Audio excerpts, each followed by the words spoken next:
गेल्या 40 दिवसांपासून निम्मे जग हे युद्धात उतरले होते. अमेरिका व इस्रायलनं गेल्या 40 दिवसात इराणला बेचिराख केल्याचा दावा केला. परंतु मंगळवारी अमेरिकेनं 2 आठवड्यांसाठीच युद्धविराम करण्याची घोषणा केली. इराणनंही युद्धविरामाला सहमती दर्शवली. अखेर हे युद्ध औपचारिकरित्या थांबवलं. या युद्धविरामात पाकिस्ताननं मध्यस्थी केली आहे, असं डोनाल्ड ट्रम्प यांनी सांगितलं. आता या युद्धविरामासाठी इराणनं अमेरिकेला काही अटी घातल्या. या अटी पुढच्या 2 आठवड्यात पूर्ण झाल्या नाही तर हे युद्ध कदाचित पुन्हा सुरू होईल. त्यामुळे इराणच्या या अटी ट्रम्प पूर्ण करतील का आणि अमेरिकन जनतेला हे सगळं मान्य होईल का, हाच खरा प्रश्न आहे. इराणनं नेमकं काय अटी घातल्यात आणि हे युद्ध कसं आणि किती काळासाठी थांबलं, हेच आपण या व्हिडिओतून पाहणार आहोत. नमस्कार, मी मैथिली आणि आपण पाहत आहात अहिल्यानगर लाईव्ह 24, सगळ्या घडामोडीचं परफेक्ट अनालिसिस.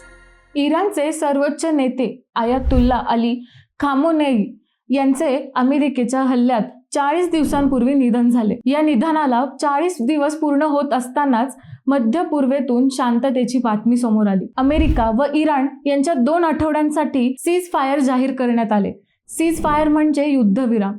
हे युद्ध थांबवण्यासाठी शांतता करार झाला. अमेरिकेचे राष्ट्राध्यक्ष डोनाल्ड ट्रम्प यांनी इराणला 2 दिवसांपूर्वी अतिशय कठोर शब्दात डेडलाईन दिली होती.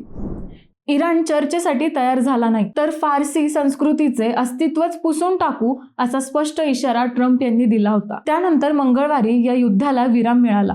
आता हाच विराम पूर्णविराम ठरेल की स्वल्पविराम हे पुढच्या 2 आठवड्यातच समजेल. या युद्धविरामाची वेळ अत्यंत महत्त्वाची मानली गेली, कारण आयातुल्ला अली खामेनेई यांच्या निधनानंतर पुकारलेला 40 दिवसाचा देशव्यापी शोक नेमका आजच संपला. या शोकाचा कालावधी संपताच या तिन्ही देशातील मिसाईलचा आवाजही शांत झाला. युद्धविराम झाल्यामुळे सध्या तरी विध्वंसक कृत्ये थांबली आहेत.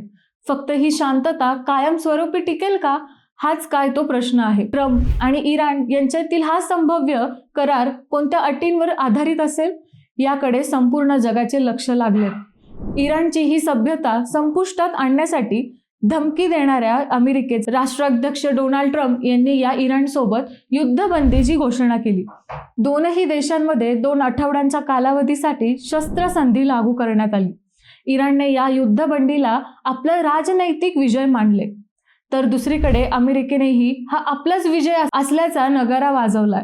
आता ही युद्धबंदी करताना इराणने अमेरिकेसमोर काही अटी ठेवल्या आहेत. त्या अटी कोणत्या आहेत या अगोदर पाहूयात. इराणने अमेरिकेसमोर 10 कलमी कार्यक्रम जाहीर केल्याचं सांगितलं जातंय. त्यात भविष्यात इराणवर कधी अमेरिका इस्रायल करून हल्ला होणार नाही याची लेखी हमी इराणने मागितली आहे. स्ट्रेट ऑफ होर्मुझ या जागतिक तेल व्यापाराच्या मार्गावर इराणचे नियंत्रण राहील. इराणला त्यांच्या स्वतःच्या अटींवर युरेनियम संवर्धन सुरू ठेवण्याचे परवानगी अमेरिकेला द्यावी लागणार आहे. अमेरिकेने लादलेल्या सर्व प्राथमिक अटी तातडीने हटवण्यात याव्यात अशी मागणी देखील करण्यात आली आहे. तसेच इतर देशांसोबत असलेले व्यापार निर्बंधही हटवण्यास इराणने सांगितले. संयुक्त राष्ट्र सुरक्षा परिषदेतील इराण विरोधी प्रस्ताव रद्द करण्याची मागणी केली आहे.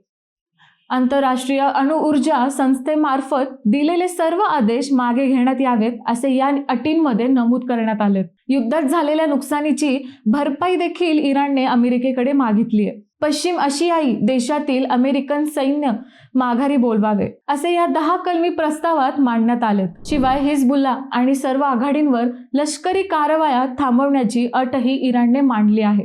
अमेरिकेचे राष्ट्राध्यक्ष डोनाल्ड ट्रम्प यांनी इराणच्या या सर्व अटींवर प्राथमिक सहमती दर्शवल्याचे सांगितलं जात आहे.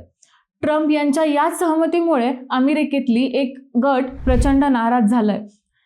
इराणच्या अटी ट्रम्प यांनी मान्य केला तर हा अमेरिकेचा पराभव ठरेल असं या गटाचं म्हणणं आहे. त्यामुळेच अमेरिकेतही आता ट्रम्प यांच्या विरोधात निदर्शनं सुरू झाली आहेत. येत्या 15 दिवसात पाकिस्तानच्या इस्लामाबाद या दोन्ही देशांच्या प्रतिनिधींची बैठक होईल व तेथे या अटींबाबत निर्णय होईल असं सांगितलं जात आहे. इराणने ठेवलेल्या अटींमध्ये होर्मुझची सामुद्रधुनी सुरक्षितपणे उघडण्याच्या अटींवर हा निर्णय घेतला आहे. ही सामुद्रधुनी ही जगासाठी महत्त्वाची आहे.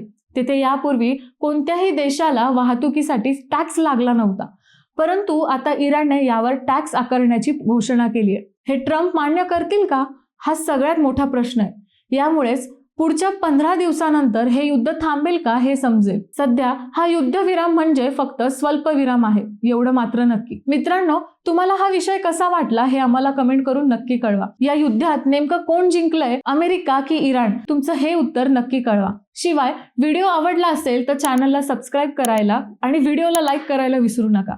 पुन्हा भेटूयात नव्या विषयावर. तोपर्यंत नमस्कार.